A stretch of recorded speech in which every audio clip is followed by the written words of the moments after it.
नमस्कार दोस्तों, आप सभी का स्वागत है आपके अपने इस यूट्यूब चैनल में। दोस्तों, इस वीडियो में हम बात करने वाले हैं मुजफ्फरपुर इंस्टीट्यूट ऑफ टेक्नोलॉजी की कट ऑफ के बारे में। अगर कोई भी स्टूडेंट जेईई मेंस का एग्ज़ाम दिए हैं और यूजीसी के काउंसलिंग के तहत आपको अगर इस कॉलेज में एडमिशन लेना चाहते हैं तो उसको कितना रैंक रहना चाहिए, यूजीसी का कितना रैंक होना चाहिए जिससे आपको इस कॉलेज में आपका एडमिशन हो जाएगा, किस ब्रांच में कितना रैंक चाहिए, सारी डिटेल्स इस वीडियो में देखने वाले हैं। सो आप लोग इस वीडियो को पूरा ज़रूर देख लेना जो भी एडमिशन के लिए इच्छुक हैं इस कॉलेज में। तो परसेंटाइल भी देखेंगे कि कितना परसेंटाइल। वैसे तो मैं बता दूं कि ये जो कॉलेज है मुजफ्फरपुर इंस्टीट्यूट ऑफ टेक्नोलॉजी में, इसमें टॉप स्टूडेंट्स को ही एडमिशन मिलता है। एक मॉपअप राउंड होता है, उसमें तो आपको टॉप स्टूडेंट्स नहीं भी हैं तभी आपको एडमिशन मिल जाता है। लेकिन यूजीसी का जो मेन काउंसलिंग होता है उसमें अगर आप जाते हैं अगर उसे, तो आपको टॉप स्टूडेंट, जो टॉप स्टूडेंट्स रहते हैं उन्हीं को यह कॉलेज मिलता है। तो चलिए उसका रैंक देखते हैं कि कितने रैंक होना चाहिए आपका यूजीसी में। तो दोस्तों, ये एमआईटी मुजफ्फरपुर का 2021 का कट ऑफ है।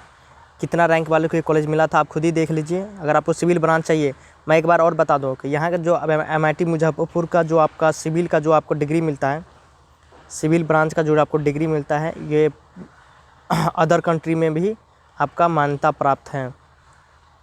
यानी भारत के बाद, यानी इंडिया के बाहर भी आप इसका इस्तेमाल कर सकते हैं, लेकिन अदर कॉलेजेस के लिए अभी तक ये लागू नहीं है। सिर्फ एमआईटी मुजफ्फरपुर के लिए अभी तक ये लागू है और ये पिछली बार से ही शायद लागू हुआ है।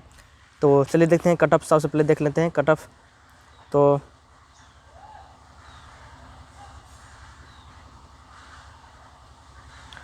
आप यहाँ देख लीजिए सिविल ब्रांच का जो यूआर कट ऑफ है, यूआर कट ऑफ यहाँ 156 तक जाता है। 12 से लेकर 156 तक के बीच में अगर आपका रैंक अलाइ करता है तो आप ये कॉलेज मिल सकता है, सिविल ब्रांच में मिल सकता है।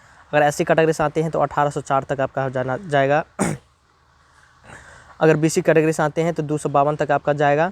अगर ईबीसी कैटेगरी से आते हैं तो 332 तक आएगा, 332 तक आएगा। और कैटेगरी रैंक देख लीजिए यहाँ 68 से 102 के बीच, और ईबीसी के लिए 40 से 75 के बीच आपका होना चाहिए।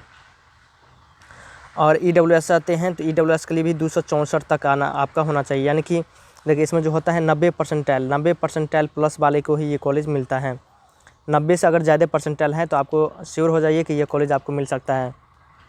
कभी कभी ऐसा होता है कि 90 परसेंटाइल वाले को भी नहीं मिलता है तो 90 प्लस में रखिए।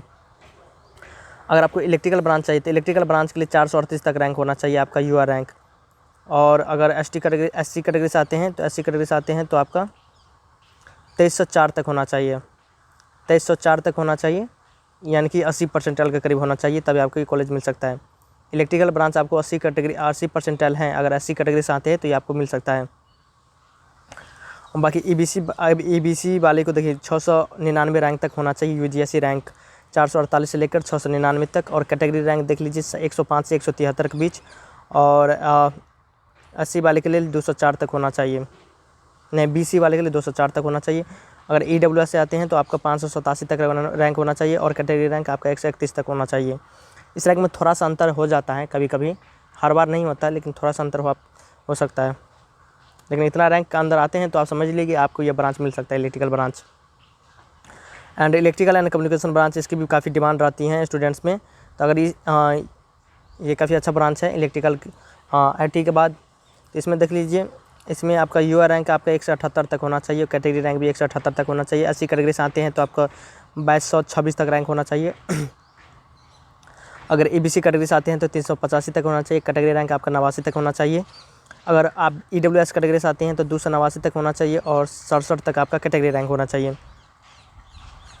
उसके बाद बात कर लेते हैं आईटी ब्रांच की। अगर आईटी ब्रांच आपको चाहिए, जो कि काफ़ी डिमांड रहता है आईटी ब्रांच का, तो अगर आपको आईटी ब्रांच चाहिए तो यूआर रैंक देख लीजिए 62 तक आपका यूआर रैंक होना चाहिए, 62 तक आपका यूआर रैंक होना चाहिए।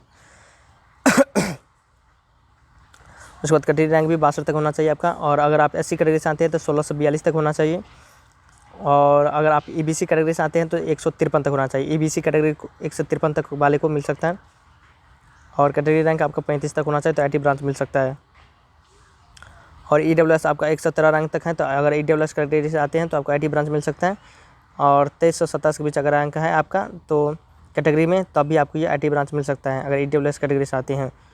और बात करते हैं मैकेनिकल ब्रांच की भी बात करेंगे। लेदर टेक्नोलॉजी भी ब्रांच है इसमें, और मैकेनिकल ब्रांच भी है, तो इन दोनों की भी बात करते हैं। तो लेदर टेक्नोलॉजी के लिए आपका 2074 रैंक भी रहेगा, तो आपको मिल जाएगा कोई दिक्कत नहीं है। और SC कैटेगरी के लिए देख लीजिए 4,835 तक गया है, और BC कैटेगरी के लिए 2,475 तक गया है, और EBC के लिए 3,460 तक गया है। उसके बाद अगर मैकेनिकल ब्रांच आप लेना चाहते हैं तो 701 तक रैंक होना चाहिए। 701 रैंक तक अगर आता है तो आपको ये मिल सकता है। अगर SC कैटेगरी से आते हैं तो 3,107 तक होना चाहिए। और SC कैटेगरी को अगर SC कैटेगरी 75% भी हैं, परसेंटाइल भी हैं, तो मैकेनिकल ब्रांच मिल सकता है SC कैटेगरी वाले को।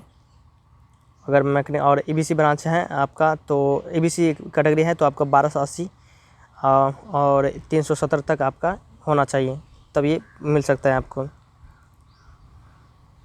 ठीक, तो ये पूरा इसका कट ऑफ है। बाकी देखिए SC कैटेगरी के लिए काफ़ी छूट है, बाकी कैटेगरी के लिए उतना ज़्यादा छूट नहीं है।